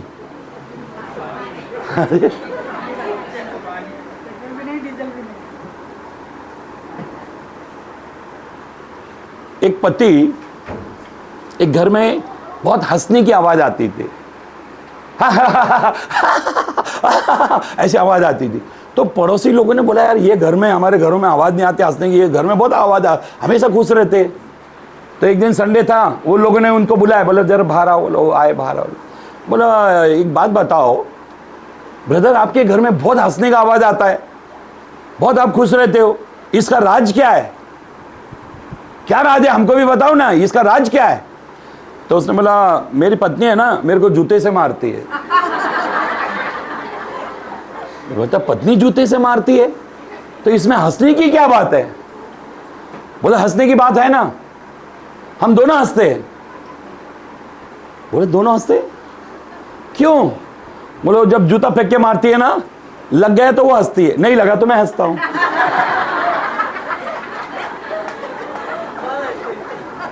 ऐसे हमारे घर में खुशी का माहौल रहता है। आप लोग भी अपने घर में ट्राई करो। बोले ये खुशी तुम्हें ही मुबारक हो, बोले ये खुशी तुमको ही मुबारक हो, ऐसी खुशी हमको नहीं चाहिए। बोले अब ये दुनिया की खुशी ऐसी है, ये संसार की खुशी, ये ऐसी खुशी, उनके घर से अगर हंसने की आवाज आ रही है तो जरूरी नहीं है। जानू वो बोल रही है ना, तो वो शॉर्ट में बोल रही है जानू, पूरा सेंटेंस है जानवर। जानू जानू, वो जानू इसलिए बोल रही है क्योंकि वो पूरा सेंटेंस, मतलब आजकल शॉर्ट का चालू है ना, पहले दादाजी बोलते थे, अभी क्या बोलते, फिर दादा बोलने लगे, अभी दद्दू बोलते। तो ऐसे धीरे धीरे धीरे धीरे धीरे धीरे बाबू बोलते, मेरे बाबू ने ताना ताया, मेरे बाबू ने ताना ताया, ये क्या चला है? बोला बच्चे लोगों की तरह बात करते, कभी माँ बाप को नहीं पूछते आपने खाना खाया, नहीं पूछेंगे। जिन्होंने अपनी जिंदगी, आपकी जिंदगी बना दी ना, उनको कभी नहीं पूछा कि आपने खाना खाया क्या, लेकिन उसको बराबर बोलते हैं, खाना खाया, खाना खाया, बाबू मेरा खाना खाया, मेरे बाबू ने खाना खाया, मेरे बच्चे ने खाना खाया। मेरी बहनों, मेरे भाइयों, परमेश्वर के लोगों, पवित्र ग्रंथ बाइबल में, परमेश्वर के कलाम में हम पढ़ रहे हैं, पवित्रता बहुत जरूरी है। अब एक मैं यीशु का कथन आपको सुनाने जा रहा हूं। यीशु पवित्रता के विषय में कितने जागरूक थे और कितनी गंभीर यीशु ने शिक्षा दी। मरकुस अगर 9 अध्याय, अभी पढ़ना नहीं है लेकिन आप घर जाके पढ़ सकते हो, पूरा अध्याय पढ़ना है आपको, मार्क चैप्टर 9, मरकुस 9 अध्याय घर जाके पढ़ना। वहां यीशु ने कहा, अगर तेरा हाथ तुझे ठोकर खिलाए तो क्या करो? काट कर शरीर से उस हाथ को। तेरा पैर तुझे ठोकर खिलाए, काट कर फेंक। अगर तेरी आंख तुझे ठोकर खिलाए, आंख को निकाल कर फेंक। अरे इतनी डेंजर शिक्षा!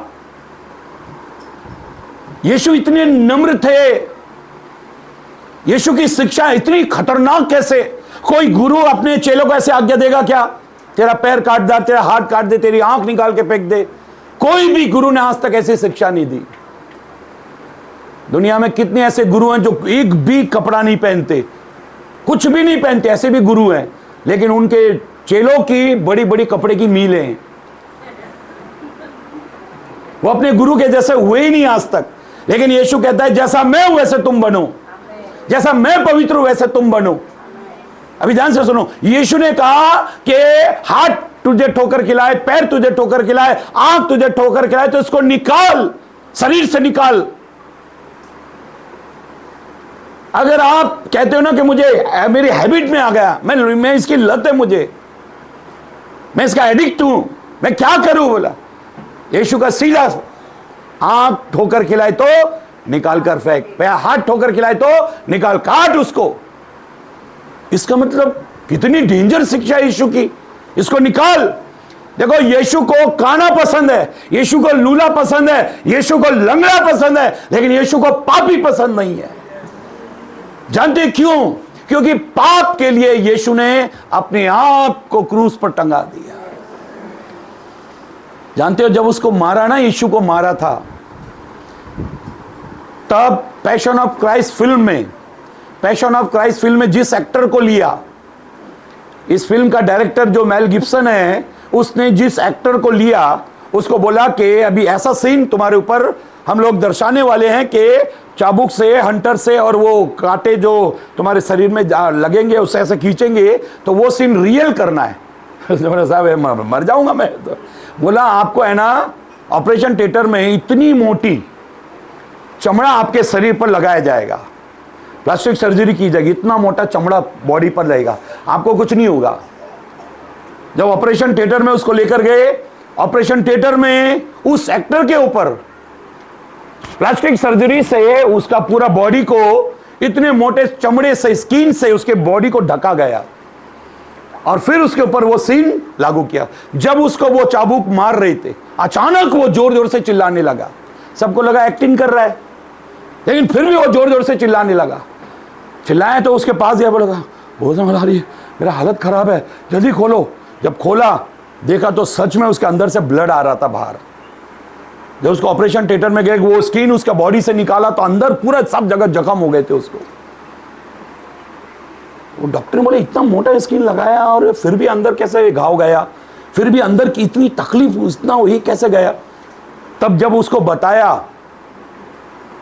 कि ये वचन के आधार पर कोड़े मारे जा रहे थे, लात घूसे मारे जा रहे थे, ये सब उसको जब बताया, तो जैसा आप ये टीवी में देख रहे हो ना, जब उसको मारा गया, यीशु को जब मारा गया, तब ये जो एक्टर है ये कहने लगा मेरे बदन पर इतनी मोटी खाल, स्किन, चमड़ा लगाया गया और वो 2-4 कोड़े ही मेरे ऊपर पड़े तो मेरा बदन अंदर जो अंदर की स्किन है वो भी फट गई। तो यीशु के तो कोई चमड़ा ऊपर लगाया ही नहीं गया। कितना दर्द उसने आपको पवित्र बनाने के लिए सहा, कितनी तकलीफ उसने आपको पवित्र बनाने के लिए सही। उसका बदन को चीरा गया, लहू लहू कतरा उसके बदन से बहा। उसने एक भारी वेदना मेरे और आपके लिए सहन कर ली। मुझे याद आती है घटना, 2 जवान लड़के 25-25 साल के दोनों भाई रोज रात को कबाड़ खोलते हैं और वो कबाड़ के सामने खड़े होकर रोते हैं, फिर कबाड़ बंद कर देते हैं। दोनों की पत्नी 1 महीने से उनको नोटिस कर रही थी, ये क्या रोज कबाड़ रात को आके कबाड़ खोलते। दोनों कबाड़ खोलने के बाद में अंदर कोई चीज को देखते और दोनों रोते हैं। ये क्यों रोते, क्या हो गया इनको? बोला ये कहीं पागल तो नहीं, मेंटल तो नहीं।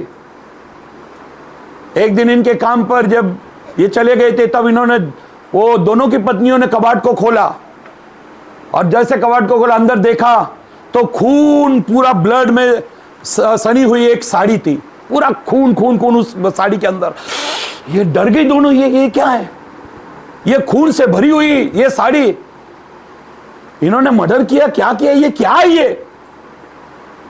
जब ये दोनों काम से वापस आए तो ये रोने लगी, बोले तुमने ऐसा क्या किया, तुम रोज रात को रोते हो, ये क्या हो गया, ये आज हमने कबाड़ खोला और वो खून से रंगी हुई साड़ी हमने देखी, क्या ये? तब ये दोनों रोने लगे। दोनों रोते रोते कहने लगे हम नहीं चाहते थे कि ये बात तुमको बताएं, तुमको तकलीफ हो, ये हमारा दर्द है, हम सहन करते। बोला हुआ क्या, क्या बात है? बोला हम जब दोनों छोटे थे, स्कूल से आ रहे थे, तो पटरी के लाइन के किनारे हमारा घर था और हम दोनों भाई खेलते हुए दोनों भाई खेलते हुए लाइन पर चलते हुए आ रहे थे। पीछे से ट्रेन आ रही थी। जब ट्रेन आ रही थी तो मां को मालूम पड़ा, मां जोर जोर से चिल्ला रही थी, बेटा हट जाओ, ट्रेन आ रही ट्रेन। लेकिन हम दोनों इतना खेल में मगरूर थे कि हमको मालूम नहीं पड़ा। तब मां भागते भागते ट्रेन पर आई और हम दोनों को धक्का मारा। हम तो उस तरफ गिर गए, लेकिन मां नहीं निकल पाई और मां के ऊपर से, इसलिए तुमने केवल साड़ी देखी है, 2 चीज और अंदर रखी है। तो छोटे छोटे स्कूल के 2 यूनिफॉर्म, वो भी खून में रंगे हुए थे, वो भी खून से भरे हुए थे।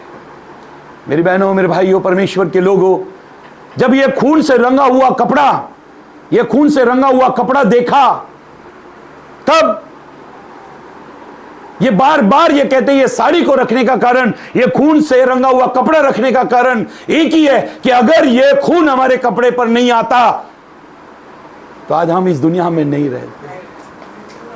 ये खून हमारे कपड़े पर आया, ये लहू हमारी जिंदगी में आया, आपकी जिंदगी में वो लहू आया। यीशु ने आपके खातिर अपने प्राण को, अपनी जान को क्रूस पर दे दिया।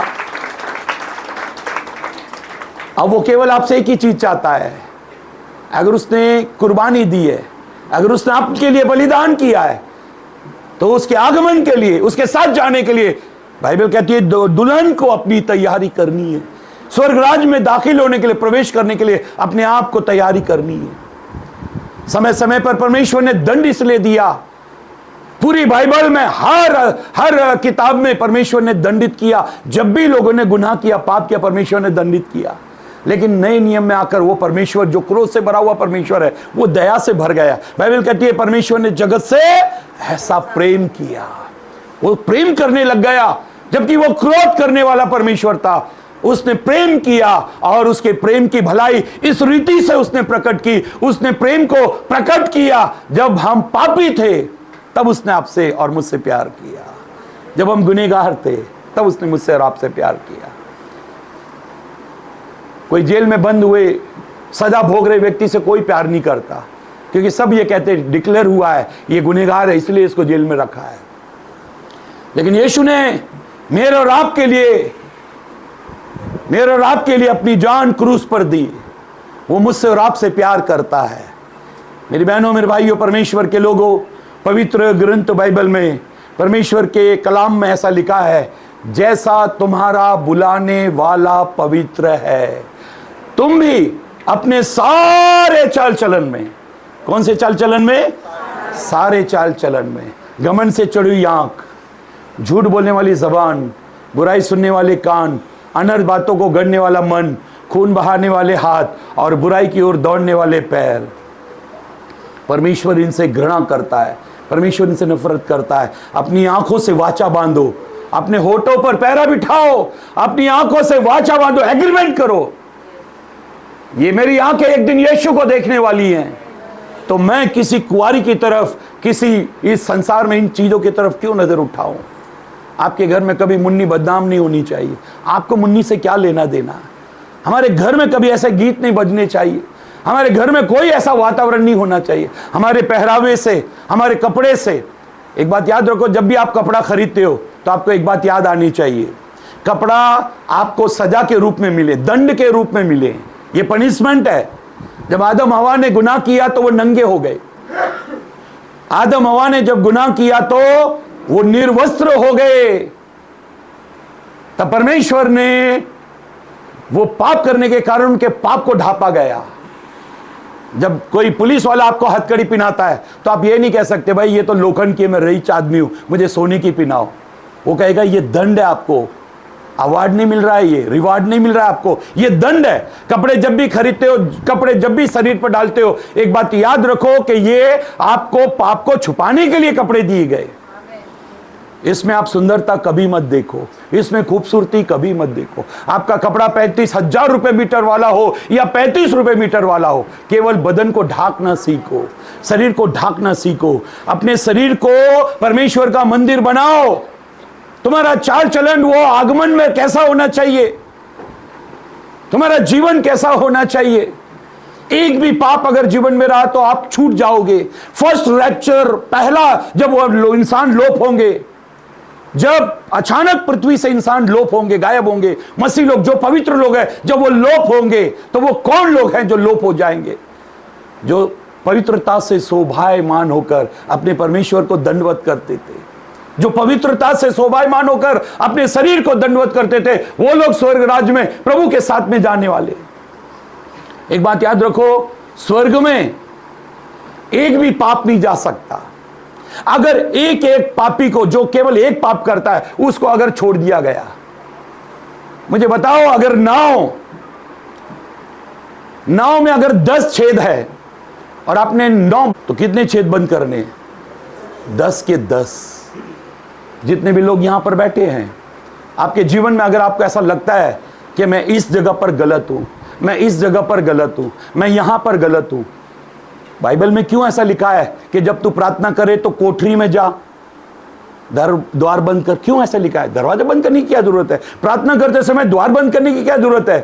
शास्त्री, सदुकी, फरीसी लोग तो चौराहे पर प्रार्थना करते थे। फिर यीशु ने अपने चेलों को क्यों कहा कि जब तू प्रार्थना करे तो कमरे में जा, दरवाजा बंद कर? फिर क्यों कहा? जानते क्यों कहा? तुम्हारे जो वीक पॉइंट्स हैं, तुम्हारी जो कमजोरियां हैं, बेटियों आप ऐसा बोला करो, प्रभु मेरे अंदर ये कमजोरी है। एक डॉक्टर को कैसे आप अपनी कमजोरी बताते हो?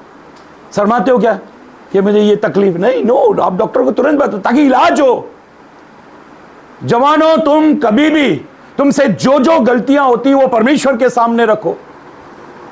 बाइबल कहती है अपने मन की बात को परमेश्वर के सामने धारा के समान उड़ेल। अपने मन की बात को खुदा के सामने रखो, अपने मन की बात को प्रभु के सामने रखो। आपके जीवन में कुछ भी चाल चलन खराब है, कहीं भी आप वीक हैं, कहीं भी आप कमजोर हैं, जहां कहीं आपको ऐसा लगता है कि मैं इस चीज में कमजोर हूं, वो पाप कभी भी आपसे छूटेगा नहीं जो पाप की चर्चा आपने प्रभु से नहीं की हो। जो पाप की चर्चा आपने अगर प्रभु से नहीं की है ना, प्रार्थना में अगर प्रभु से नहीं बोला है, वो पाप दुनिया का कोई व्यक्ति आपके जीवन से अलग नहीं कर सकता। आप कितनी भी आराधना कर लो, कितनी भी प्रार्थना कर लो, वो पाप आपके जीवन से कभी नहीं जाएगा जिस पाप के लिए आपने प्रभु से प्रार्थना नहीं की हो। प्रभु को बोलो मैं यहां गलत हूं प्रभु, आज ऑफिस में मैं लेट हो जाऊंगा। और जैसे हार कर जैसे चेयर पर बैठा, पैर ऐसे ऊपर लिया तो देखा तो पैर में सॉक्स पहना हुआ है। ओह माय गॉड, ये तो पैर में ही है, ये तो पैर में ही, अभी क्या करूं?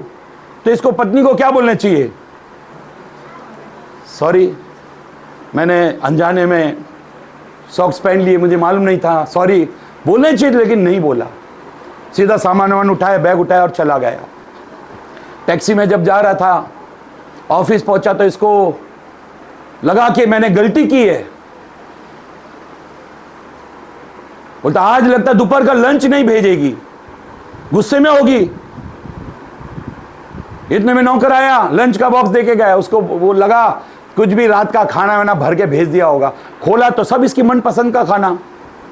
अरे यार, एक थप्पड़ भी मार के आया मैं, गुस्सा किया, मैंने सॉरी कुछ नहीं बोला और फिर भी अच्छा खाना भेजा। ये ऑफिस से छूटने के बाद में बाजार गया, एक बनारसी साड़ी खरीदी, इसके लिए मिठाई, अच्छा 1 किलो की मिठाई ली। फिर एक जगह गया जहाँ सर्कस लगा तो वहाँ सर्कस की 2 टिकट ली, सब लेकर घर आया। बेल बजाया, जैसे दरवाज़ा खोला उसको बोला देखो तुम्हारे लिए साड़ी लेके आया हूँ, ये देखो तुम्हारी पसंद की मिठाई लेके आया हूँ, और ये सर्कस की 2 टिकट, जल्दी से तैयार हो जाओ, अपन आज सर्कस देखने जाएंगे। उसने सब लिया, कचरे के डस्टबिन में डाल दिया। वो देखने लगा, बोले अरे ये सब कुछ क्यों? बनारसी साड़ी कितनी की लाए? बोले 2000 की, मिठाई 500 रुपये की, ये सर्कस का टिकट 1000 रुपये की। इतना हजारों रुपए आज बर्बाद क्यों किया तुमने? क्योंकि तुमसे सॉरी बोला जाता नहीं। आज इंसान 10 नाटक करेगा, ये बोल देगा कि मैं पापी हूं, लेकिन क्या पाप किया वो कभी नहीं बोलेगा। 3 प्रार्थना करना चाहिए, 3 प्रार्थना। फर्स्ट, मैं पापी हूं। 3 प्रार्थना करो। पहला कहो मैं पापी हूं, फिर कहो प्रभु मुझे माफ कर, और तीसरा ये वाला पाप जो मैंने किया इसको अब कभी नहीं करूंगा। ये पाप जो मैंने किया इसको कभी नहीं। हम ये कभी नहीं कहते, हम ये कभी नहीं कहते। माँ बाप मारते मारते 1000 बार बोलेंगे बोल बोल कभी नहीं करूंगा, बोल कभी नहीं करूंगा, बोल कभी नहीं करूंगा। बाप ने कुछ नहीं किया फिर भी वो बोल रहा है कभी नहीं करूंगा कभी, लेकिन सामने वाले से आवाज आ ही नहीं रही। बोला एक भी बार नहीं आवाज आ रही, एक आवाज नहीं आई सामने से। ये मेरा बेटा बैठा है, पहले छोटा था, स्कूल जाता था, हमेशा टिफिन, कंपास, बुक सुक से कुछ ना कुछ इसका चोरी हो जाता था स्कूल में। इसके मम्मी हमेशा मुझे बोलती ये लेके आओ, ये लेके आओ। मैंने क्यों, क्या हो गया? वो उसका कोई इसने ले लिया। एक दिन ये अपना बैग में 2 टिफिन लेके आया, तो इसकी मम्मी ने देखा अरे ये 2 टिफिन किधर से? बोला मम्मा तू बोलती थी ना तेरा हमेशा लोग चोर लेते, आज मैं ही चोरी करके लेता। बाप रे, बोला ये क्या किया? बोला इसको मेरे पास ले गया, इससे कन्फेस प्रेयर कराओ, इसको बोलो माफी मांगने को बोलो। छोटा सा था, 4, 4.5, 5 साल का था। तो मैंने पूछा इसको, तूने ऐसा किया? बोला वो सब लोग मेरा लेते, आज मैं लेके आ गया। नहीं बेटा, सब लोग करते वो गलत है, लेकिन हम वो करते वो उनके ऊपर है, लेकिन तुझे नहीं करना चाहिए। मैंने उसको बोला चल माफ़ी मांगना, आंख बंद कर। मैंने भी आंख बंद किया, इसने भी आंख बंद किया। बोल प्रभु जी। तो ये बोलने लगा, प्रभु मैं आपके अनुग्रह के सिंहासन के करीब में आता हूँ, मैं आपके अनुग्रह के सिंहासन के करीब में आता हूँ। मैं आज आपने मुझे ज़िंदगी दी, धन्यवाद। आज मैं स्कूल गया था और वहाँ मैंने मेरे दोस्त का कंपास चोरा। वहीं ये चुप हो गया। मैंने बोला बोल मैं चोर हूँ। मैं बोल रहा हूँ मैं चोर हूँ, बोल मैं चोर हूँ। मैंने 5 बार बोल दिया मैं चोर हूँ, मैं चोर हूँ। मैंने आँख खोल के देखा तो ये है ही नहीं सामने। ये किधर गया? वो भाग गया। बोल मैंने 5 बार बोल दिया मैं चोर हूँ, लेकिन उसने एक भी बार, वो भाग गया। बोला सोचो 5 साल का बच्चा बोलने के लिए तैयार नहीं मैं चोर हूँ, तो हम 50 साल के इतना आसानी से कैसे बोलेंगे? उड़ाऊ पुत्र ने सीधा आकर कह दिया, पिता मैंने तेरी दृष्टि में पाप किया है, मैं पापी हूं। मैंने स्वर्गराज की दृष्टि में पाप किया, मैं पापी हूं। जब उसने पाप को मान लिया, तब ऐसे लिखा है उसके तुरंत कपड़े चेंज हुए, उसको अधिकार की अंगूठी पिनाई गई, उसके पैरों में मेल मिलाप के जूते, और पूरे गांव को दावत दी गई। उसका जश्न मनाया गया, मेरा बेटा आ गया, मेरा बेटा आ गया, मेरा बेटा आ गया। यीशु के आगमन से पहले देखो 2 चीजें हैं बाइबल में, 2 चीजें, आपके मरने से पहले और यीशु के आगमन से पहले आपको पवित्र बनना पड़ेगा। जिस दिन आप मर गए ना, फिर यीशु का लहू, यीशु का नाम आपके काम नहीं आएगा।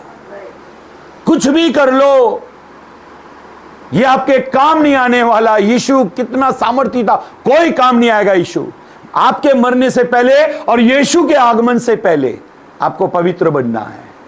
अगर आप पवित्र बन गए, अपने लोगों से व्यवहार में ठीक रहो, अपने बच्चों से ठीक से बात करो। हे माता पिता, हे बच्चों वालों, अपने बच्चों को गुस्सा मत दिलाओ। हे बच्चों, तुम अपने माता पिता के आज्ञाकारी हो। घर में सदा जयकार और उद्धार की ध्वनि सुनाई दे। तुम्हारा घर पवित्र हो, तुम पवित्रता से शोभायमान होकर अपने परमेश्वर को कलीसिया में दंडवत करने आओ। यह तुम्हारी आत्मिक अंतिम दिनों की तैयारी है। तुम आत्मिक जीवन में बढ़ो। जब तुम पवित्र बनते हो तो एलीशा के लिए जैसा सुनेवासी स्त्री ने किया, वैसा प्रभु आपके लिए करेगा। आपको जीवन के किसी भी क्षेत्र में पीछे नहीं रहने देगा। आप प्रभु को आगे रखो, प्रभु आपको कभी पीछे नहीं होने देगा। प्रभु आपको बढ़ाएगा, प्रभु आपको आशीष देगा। परमेश्वर आपको 7 गुना बढ़ाएगा, परमेश्वर आपको हजारों में आशीष देगा, परमेश्वर आपको पवित्र बनाएगा। आपको जैसे यूहन्ना कहता है, जैसे तू आत्मिक उन्नति कर रहा है, संसारिक उन्नति कर और भला चंगा रहे। प्रभु आपको भला चंगा रखेगा। आपके शरीर में पाप के कारण बीमारी आती है, अनाज्ञाता के कारण बीमारी आती है। जानते हो, जिस किसी व्यक्ति को यीशु ने चंगाई दी, जिस किसी व्यक्ति को यीशु ने चंगाई दी, उस व्यक्ति को यीशु ने एक बात कही, आगे से पाप। इसका मतलब बीमारी क्यों आती है? पाप के कारण।